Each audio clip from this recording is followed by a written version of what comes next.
اور سیکنڈلی سر ابھی تک یہ آواز نہیں سننے کو ملی کہ sir Gaza is crying. No one talk about Gaza.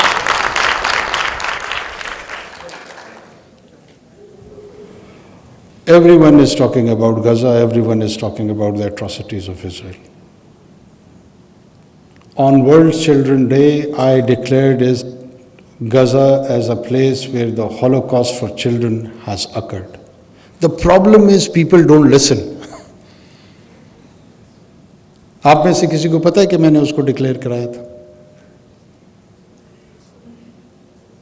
آپ اسکائی عربیہ سے لے کر امریکن میڈیا نیٹ ورک سے لے کر جگہ جگہ اسرائیلی وار کرائمز کا تذکرہ ہم کیا ہے، کر رہے ہیں اور آئندہ بھی کریں گے.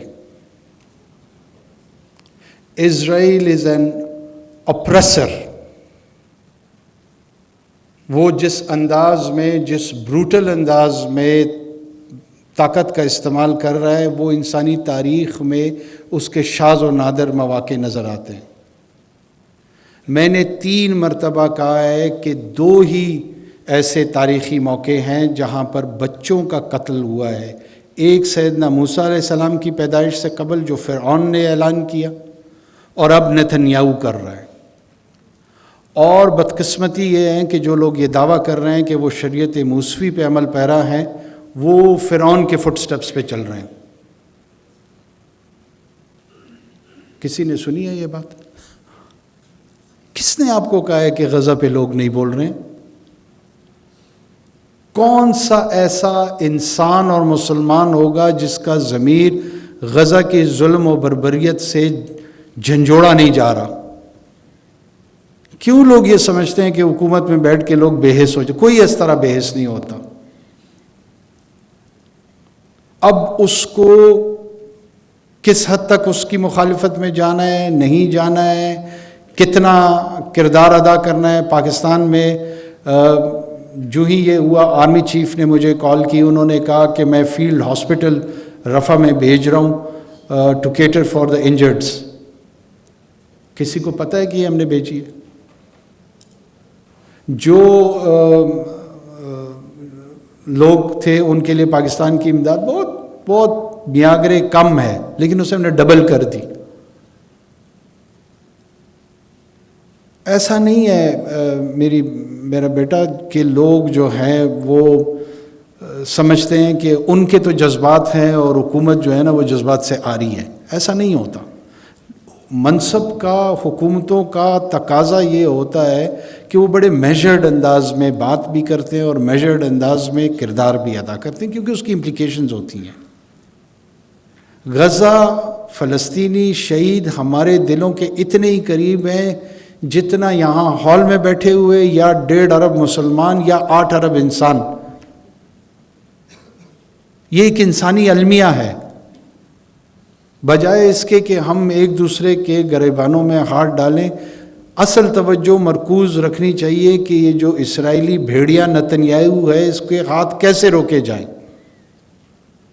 پہلا فوکس ہمارا جنگ بندی پہ اور ہیومن کوریڈور کو اوپن کرنے کا جو ڈیمانڈ ہے اس پہ رہے. غیر ضروری بحث و تمہیز میرے خیال میں کسی صورت میں بھی ان معصوم شہداء کے حق میں نہیں ہوگا.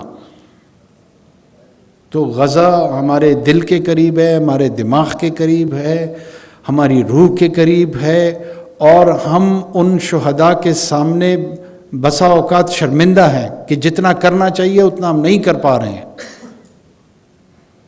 یہ ہمارے میں سمجھتا ہوں کہ کلیکٹیو جذبات ہیں. میں کسی کو الزام نہیں دیتا ہوں کہ غزہ کی صورتحال کے حوالے سے کسی قسم کی منافقت کا پاکستان میں کوئی بھی شکار ہے.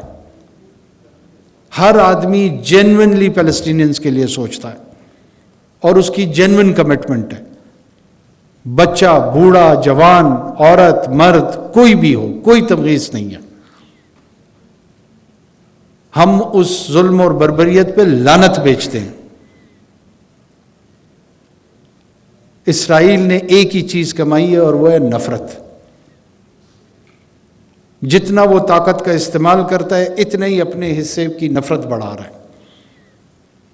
یہ کوئی ایسا کام ہی نہیں ہے جس کے انسانی سطح پہ کسی 0.001% بھی اس کی کوئی پذیرائی، کوئی جواز نہیں ہے اس کا. 1 سال کے بچے کو شہید، 1 دن کے بچے کو شہید، کیونکہ آپ کے پاس F-16 ہیں، آپ کر سکتے ہیں. آپ کو کرنا کیا چاہیے؟ یہ انسانی اقدار میں اور ہیومن سویلائزیشن میں آپ کے نام کو چھوڑتا ہے. اور اسرائیل نے اپنے لیے کوئی بھی اچھا نام نہیں چھوڑا. ہم کلیکٹیولی انشاءاللہ اس کے لیے مزید بھی کوشش کریں گے، آخر دم تک کریں گے کہ جلد از جلد یہ 2 اہداف سامنے آئیں، ان کا حصول کریں، پھر آگے کی بات آگے دیکھی جائے گی. دوسرا سوال آپ کا تھا کہ افغان ریفیوجی. اچھا، مجھے ایک تو بڑی خوشی ہو رہی ہے کہ آپ پبلک ہیلتھ کے کانٹیکس میں آپ نے اس کو ریز کیا ہے. 3.25 مہینے ہو گئے ہیں تواتر کے ساتھ میں خود، ہماری حکومت کے کئی اراکین یہ بات کر رہے ہیں کہ ہم نے ایک بھی افغان ریفیوجیز کو واپس نہیں بھیجا. اب آپ حیرت میں نہ مبتلا ہوں، پہلے میری عرض سن لیں. اراؤنڈ 5 ملین افغان ریزیڈنٹس جو تھے وہ ہمارے سسٹم میں، ہماری ریاست میں 5 دہائیوں کے لگ بھگ رہ رہے ہیں. ان میں سے 1.6 to 1.7 ملین جو رجسٹرڈ ریفیوجیز ہیں، جن کی رجسٹریشن ہوئی ہے. اور بائی دا وے میں آپ کو یہ بتاؤں کہ پاکستان 1951 کا جنیوا کنونشن کے جو ریفیوجی کا پروٹوکول ہے اس کا سگنیٹری نہیں ہے.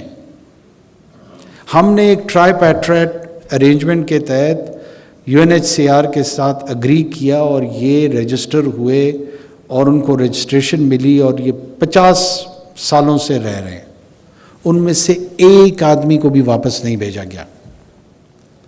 اس کے ساتھ ساتھ انڈاکیومنٹڈ، جن کے پاس کسی قسم کا کوئی قانونی جواز، یہ جو رجسٹرڈ ہو جاتے ہیں ان کے پاس ایک جواز آ جاتا ہے، ایک لیگل بیس ہو جاتی ہے. یہ لاکھوں افراد جن کے پاس کسی قسم کا کوئی جواز نہیں تھا، ہم تواتر کے ساتھ ان کو کہہ رہے تھے کہ ہم مزید، ہمارے لیے سوشل چیلنجز ہیں، پولیٹیکل چیلنجز ہیں، کرائم کے ہیں، ٹیررزم کے ہیں، ہم مزید افورڈ نہیں کر سکتے، ہمیں ان لوگوں کی ویزیبلٹی نہیں ملتی. ان کو چاہیے کہ واپس اپنے ملک میں جائیں، اور ہم نے ان پہ پرپیچول بین نہیں لگایا.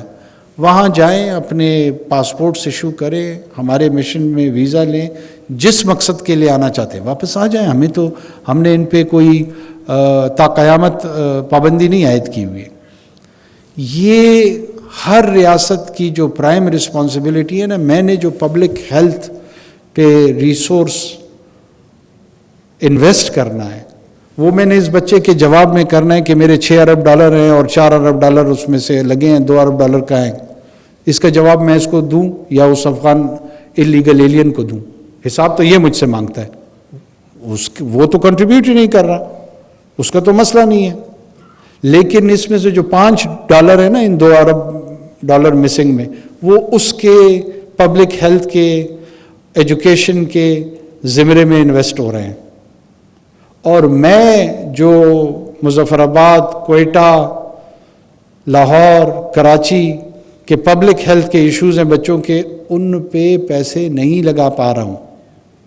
میں نے اپنی ذمہ داری اپنے لوگوں کے حوالے سے پوری کرنی ہے، اللیگل لوگوں کے حوالے سے نہیں کرنی، کیونکہ وہ میری ذمہ داری نہیں ہے.